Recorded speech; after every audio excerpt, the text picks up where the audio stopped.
자, 오늘 우리가 함께 파헤쳐 볼 이야기는 바로 한국의 전통 지리학, 풍수지리입니다. 도대체 어떤 집이 우리에게 좋은 기운을 주고 또 어떤 집은 피해야 하는지 그 오래된 지혜 속으로 한번 들어가 보겠습니다. 여러분, 혹시 내가 사는 집 주소가 내 운명을 결정할 수도 있다, 이런 생각해 보신 적 있으세요? 수세기 동안 한국의 많은 사람들은 그렇다고 믿어왔습니다. 그 비밀은 바로 우리가 딛고 사는 이 땅 자체가 가진 보이지 않는 에너지에 있다고 봤죠. 이게 바로 풍수지리의 핵심인데요. 산과 물의 모양을 잘 살펴서 집이나 몇 자리가 좋은지 나쁜지를 가리는 기술입니다.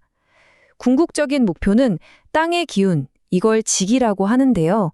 이 지기와 조화를 이뤄서 발복, 즉 복을 받는 데 있는 겁니다. 아주 오래전부터 내려오는 비유가 하나 있는데 이게 정말 기가 막히게 이 개념을 설명해 줍니다. 마치 튼튼한 어머니 밑에서 자란 아이가 건방하게 크는 것처럼 이 지기가 왕성한 좋은 땅에 사는 사람은 그 기운을 듬뿍 받아서 번성한다는 거죠. 자, 그럼 이제 본격적으로 한번 들어가 볼까요?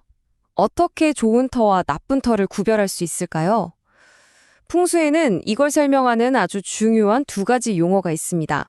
한마디로 명당은 살아있는 기운, 그러니까 생기가 넘쳐서 건강과 재물을 팍팍 가져다주는 그런 길한 터고요. 반면에 흉지는 이건 좀 무서운데. 사람을 해치는 살기가 흐를 수 있어서 무조건 피해야 하는 곳을 말합니다.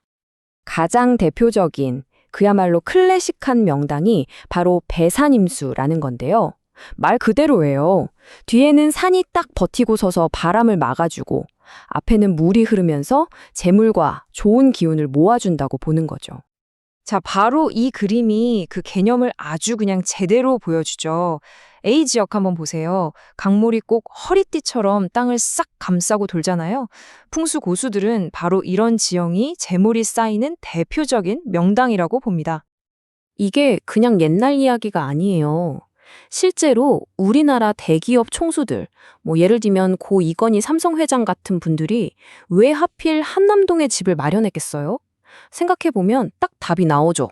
뒤로는 남산이, 앞으로는 한강이 흐르는 완벽한 배산임수 지형이거든요.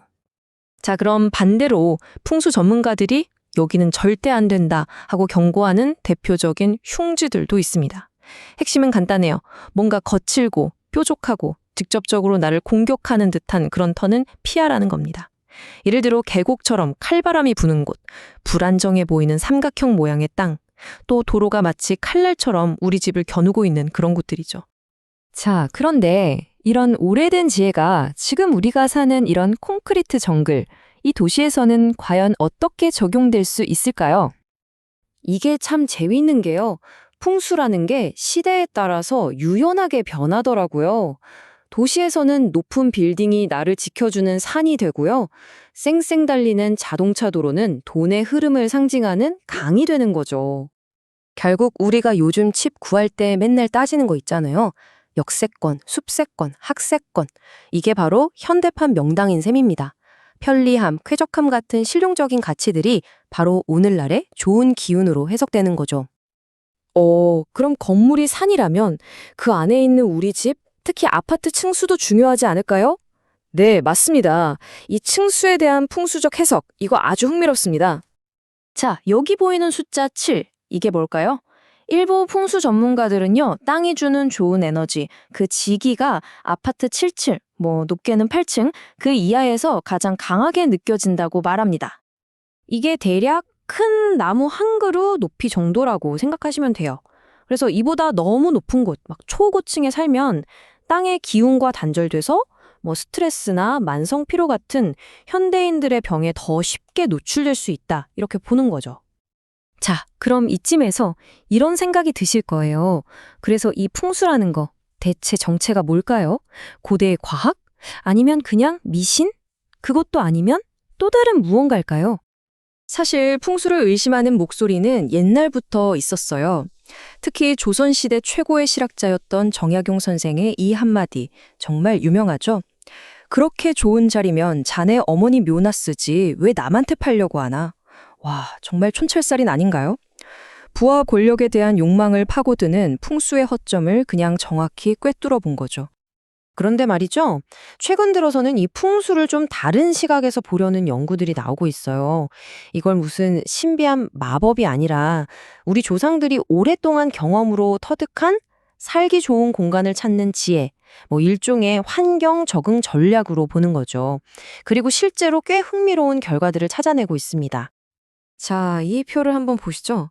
2008년에 나온 한 연구 결과인데 이거 보고 저도 좀 놀랐습니다. 전통 풍수에서 안 좋다고 하는 흉지의 특징을 가진 아파트들이 실제로 경매로 넘어갈 확률이 통계적으로 훨씬 높았다는 거예요. 이게 뭘 의미하겠어요? 환경적인 요인이 결국 사람의 재정 상황에도 영향을 미칠 수 있다는 거죠. 근데 진짜 놀라운 건 이겁니다. 이 연구에서 만든 예측 모델이요. 다른 건 다 빼고 오직 이 풍수적인 요인 하나만 가지고 어떤 아파트가 경매에 나올지 아닐지를 맞췄는데 그 정확도가 무려 66.8%였다는 겁니다. 와, 이거 정말 대단하지 않나요? 수백 년 전 우리 조상들의 관찰이 현대 통계학으로도 어느 정도 증명된 셈이니까요.